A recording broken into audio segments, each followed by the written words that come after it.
छतरी साइड करो अपनी छतरी भाई। हाँ छतरी साइड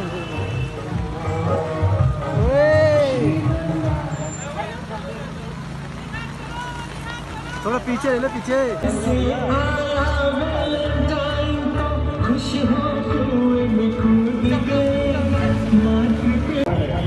कोरोना काल में उनका स्वास्थ्य लड़खड़ाया, वो बिल्कुल फिट थे, लेकिन कोरोना काल में जेल के दूषित वातावरण और उसमें संक्रमित होकर के बापूजी का स्वास्थ्य लड़खड़ाया। विगत 1.5 महीने से बापूजी का स्वास्थ्य बहुत ज्यादा खराब हुआ और उन्हें एम्स हॉस्पिटल में एडमिट होना पड़ा, जहां पर 3 हार्ट में ब्लॉकेज उनके निकले, हीमोग्लोबिन उनका 7 आज हम हिमाचल प्रदेश की राजधानी शिमला में हैं और यहाँ पर आज जो है ये न्याय यात्रा रखी गई है। जैसा कि सभी को पता है कि पूरे देश भर में ये न्याय यात्रा शुरू हो गई है। बापूजी के साथ बहुत अन्याय हो रहा है। विगत 1.5 महीने से बापूजी एम्स हॉस्पिटल में अभी एडमिट थे। उनका स्वास्थ्य बहुत लड़खड़ा गया था। बापूजी को एक झूठे पोक्सो एक्ट में 11 वर्षों से जोधपुर जेल में रखा गया है। उनका एक लड़की का आरोप है। आरोप भी ऐसा है कि वो षड्यंत्र की, उसमें साफ साफ नज़र आ रहा है षड्यंत्र की बू आती है कि लड़की रहने वाली उत्तर प्रदेश शाजापुर की है और वो 2 साल पहले ही हमारे ही गुरुकुल में एडमिशन लेती है और 2 साल के बाद वो फिर अपने माता पिता के साथ, जहाँ बापूजी राजस्थान जोधपुर में, वहाँ पर जाकर के और वो 1-2 दिन वहाँ रहती है और उसके बाद अपने घर आती है वापस और 3 दिन बाद फिर वो 0 FIR दिल्ली में कराती है और उसका आरोप है कि मेरे साथ छेड़छाड़ हुआ। उसका मेडिकल जांच होती है, उसमें कहीं भी कोई स्क्रैच नहीं पाया गया और जो वो बताती है, जिस टाइम बताया उसने कि मेडिकल इसमें घटना का, वो जो टाइम बताया उस टाइम बापूजी बहुत सारे भक्तों के साथ बैठे हुए हैं। किसी रिंग सेरेमनी मंगनी का कार्यक्रम चल रहा है, जिस समय का उसने टाइम लिखवाया कि इस टाइम पे मेरे साथ ये हुआ, तो वो सरासर झूठ है। लड़की की कॉल डिटेल निकाली गई तो वो उस किसी और अपने कहीं उसका फ़ोन इंगेज, वो किसी से बात कर रही है। तो हमने अपने उस लड़की के उसमें हमने 5 एविडेंस कोर्ट को दिया कि लड़की एक तो नाबालिग नहीं है, बालिग है और दूसरी बात है कि वो झूठा आरोप लगाया गया है। उस झूठे एक लड़की के कहने मात्र से बापूजी को आजीवन कारावास दिया गया। 75 वर्ष की आयु थी। बापूजी को गिरफ्तार किया गया इंदौर मध्य प्रदेश से। जोधपुर जेल में 11 साल से वो हैं। कोरोना जब फैला हुआ था उसी की वजह से बापूजी कोरोना से इफेक्ट हुए और उनका स्वास्थ्य लड़खड़ाया।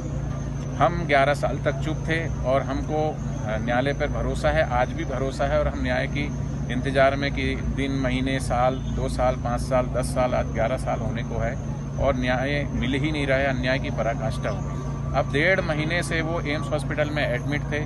जब उनकी जांच हुई तो 3 उनको हार्ट में ब्लॉकेज पाए गए, 99%, 98% और 95%। हीमोग्लोबिन उनका बहुत अप डाउन जा रहा था। कोरोना काल में 3.5 पॉइंट था, अभी 7 पॉइंट आ गया था। अब 7 बॉटल उनको खून की चढ़ी, उसके बाद भी हीमोग्लोबिन जो है वो स्टेबल उसका जो है नहीं हुआ उनका। तो इंडोस्कोपी हुई, इंडोस्कोपी में कुछ नहीं मिला तो फिर कैप्सूल इंडोस्कोपी हुई, उसके द्वारा पाया गया कि रक्तस्राव छोटी आंतों से हो रहा है। उसका ट्रीटमेंट चला, लेकिन उससे भी एम्स जो है असमर्थ रहा ट्रीटमेंट देने में।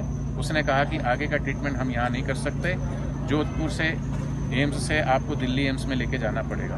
बापूजी ने ये मांग रखी कि हम इसका इलाज, हार्ट की और दूसरी भी जो भी तकलीफ है उसका हम आयुर्वेदिक तरीके से अपना इलाज कराना चाहते हैं, उसके लिए हमें जमानत दी जाए।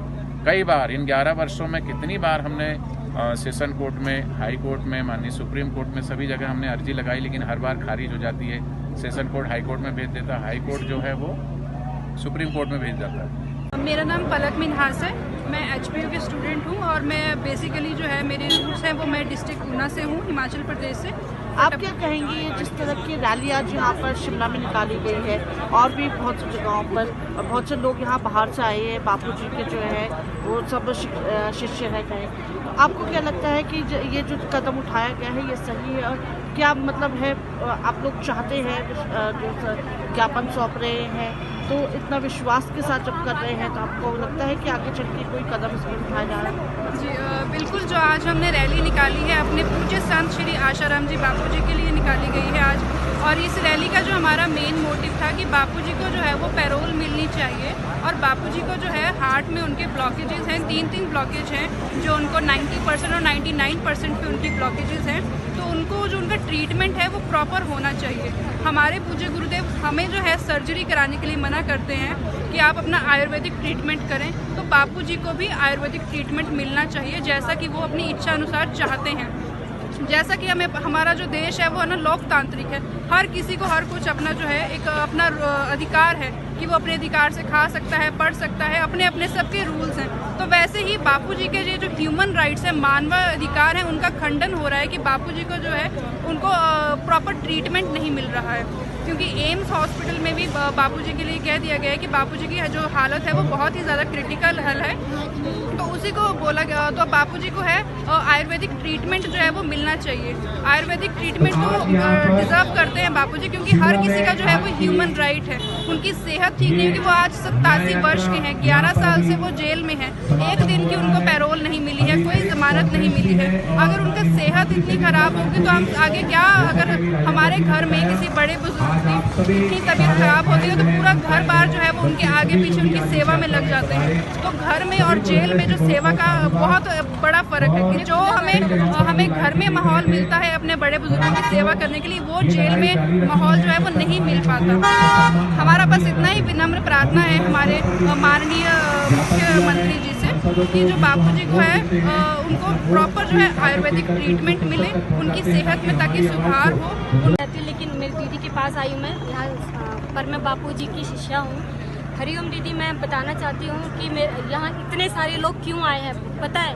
क्योंकि बापूजी एक निराधार आरोप में सजा काट रहे हैं। आप स्वयं सोचिए कि जो बापूजी के सत्संग में आकर और बापूजी से मंत्र दीक्षा पाकर वो एक पति पत्नी होकर भी ब्रह्मचर्य का पालन करने लग जाते हैं, तो वो एक स्वयं ऐसा घृणित कार्य कैसे कर सकते हैं? दीदी, मैं आपको बताना चाहती हूँ कि बापूजी के ऊपर आरोप एक लड़की ने लगाया है, लेकिन यहाँ 1-2 हजार नहीं, करोड़ों महिलाएं बापूजी के समर्थन में हैं और वो कह रही हमारे बापूजी निर्दोष है, हमारे बापूजी सच्चे हैं। तो आप बताइए कि वो उनको ये आवाज़ इतनी करोड़ों महिलाओं की बात न्यायालय तक क्यों नहीं जाती, सरकार तक क्यों नहीं जा रही है?